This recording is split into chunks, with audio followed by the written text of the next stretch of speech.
Hello mga ka-DIY, magandang umaga sa ating lahat. Ngayon, magta-tiles ulit tayo. At ipapakita ko sa inyo kung paano kami mag-cut ng tiles, kung paano kami magkabit ng tiles sa pinakamadaling paraan. Ang tatilesan namin, yung nakikita nyong pahaba dyan, yung pinaka-sidings ng slab. Tara, tingnan natin. Ito po ang gagamitin na nating tools at saka materials mga ka-DIY. Una, itong tile cutter natin. Tapos, yung pangdikit natin sa tiles para hindi mahulog habang hindi pa tumitigas yung tile adhesive. Tapos, label bar. Ililabel natin yung unang ikakabit natin na tiles dahil yun na yung guide natin. Kung wala kayong ganito, maganda yung hulog, mas accurate yun dahil may mga ganitong hindi masyadong accurate. Tapos, plastering trowel. Tapos yung pangguhit natin, lapis lang. Tapos measure tape. Tapos angle grinder kung sakaling magagamit yan. Tapos ang gagamitin nating adhesive, yung sinasabi nilang super adhesive. Yung heavy duty dahil pang sidings kasi siya. Para siguradong tatagal at hindi siya mahulog.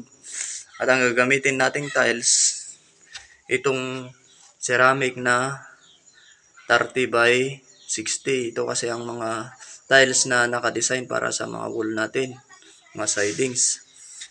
Tara, umpisa na natin. Ito mga ka-DIY, nagtitimpla na kami ng adhesive. Kailangan pag nagtitimpla tayo, yung malapot siya, yung maganda yung lapot. Para mas madali ring matuyo at hindi ganong lulubog kapag matuyo. Saka kailangan ibabad natin siya ng 10 to 15 minutes bago natin gamitin para mas maganda yung kapit niya. Ka-DIY, at ngayon naman magkakat tayo ng tiles. Itong buong to na 30 by 60, hahatiin lang natin dito sa pinaka-30 niya. Kaya kukunin natin yung gitna, ang gitna niyan 15. Ang gagawin natin, uguhitan lang natin yung 15. Tapos yung guhit natin, siya ang itatapat natin dito sa pinaka-tile cutter natin. Dahil ito, 60 ang measure nito pahaba, yung tile cutter natin nakadesign na pang 60 talaga, kaya eksaktong-eksakto siya. Kapag nilagay na natin dito, yung ginuhitan natin na 15, itatapat lang natin yung pinaka-blade niya. Pinaka-blade niya dun. Kapag naitapat na natin, itong pinaka-guide niya dito sa dulo, hihigpitan lang natin tong tornilyo niya. Dahil ito kasi yung nagsisilbing pinaka-eskwala niya. Cut na tayo ng susunod na tiles, hindi na natin kailangan mag-measure pa. Ang gagawin natin, kukunin na lang natin ang susunod na tiles. Tapos, isasagad na lang natin dito sa pinakadulo niya. Dahil ito na ang nagsisilbing guide natin. Pag nagka-cut tayo, ganito lang siya kasimple mga ka-DIY. Kapag naitapat na natin yung pinaka-blade niya, itutulak lang natin siya. Sa ganun. Tapos pag nakarating na siya sa dulo, pupersaan lang natin siyang ibaba ng konti. Ganun mga ka-DIY, o putol na. Ganun lang kadali magputol gamit ang tile cutter mga ka-DIY. At ang kagandahan niyan, yung putol niya, makinis talaga. At sigurado, maganda pa yung pantay niya. O, ayun siya mga ka-DIY. Ganun lang kadaling mag-cut gamit ang tile cutter. Ito mga ka-DIY, tapos na kaming mag-cut ng tiles. At ngayon, ang susunod na gagawin natin, magkakabit na tayo.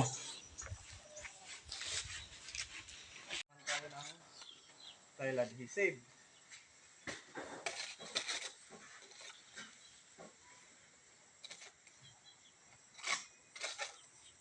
Katapos nating maglagay, lalagyan natin ng tile adhesive ang tiles na gagamitin natin.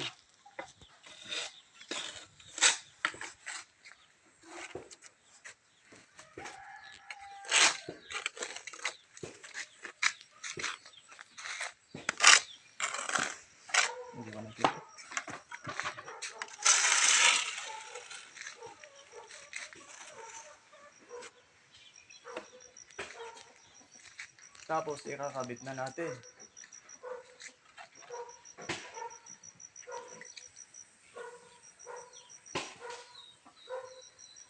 Gagamitan natin siya ng hammer, rubber.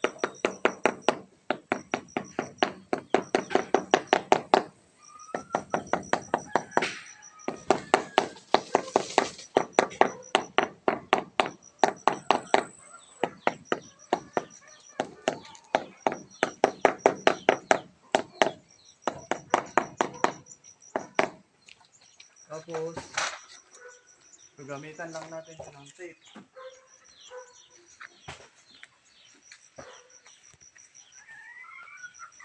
Para hindi siya mahulog.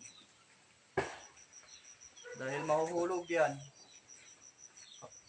habang hindi pa tumitigas yung tile adhesive. Tapos ile-label bar natin siya. Ganon. Nakikita nyo naman talagang nakagitna siya dahil ito ang guide natin. Kailangan ma-label bar natin ito ng husto. Dahil hindi na natin gagamitan ng label bar itong mga susunod na ikabit natin. Ganyan lang kadali magkabit ng sidings mga ka-DIY. Sige, isip mo. Ayan mga ka-DIY, tapos na po siya. Ganyan lang kabilis magkabit ng tiles sa sidings gamit ang tape. Mamaya lilinisan na namin siya. Tatanggalin namin yung tape, pupunasan namin para lalabas ang kanyang ganda.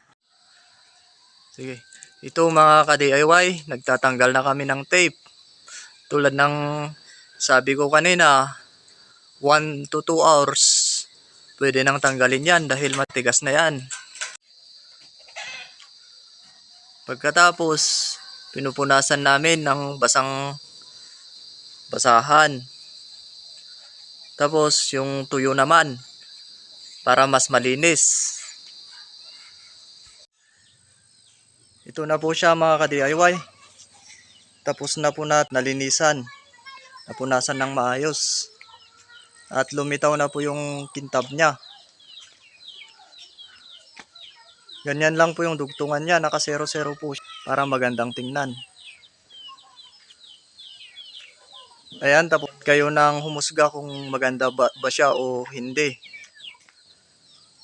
Hanggang dito na lang tayo mga ka-DIY. Maraming salamat sa inyong panonood.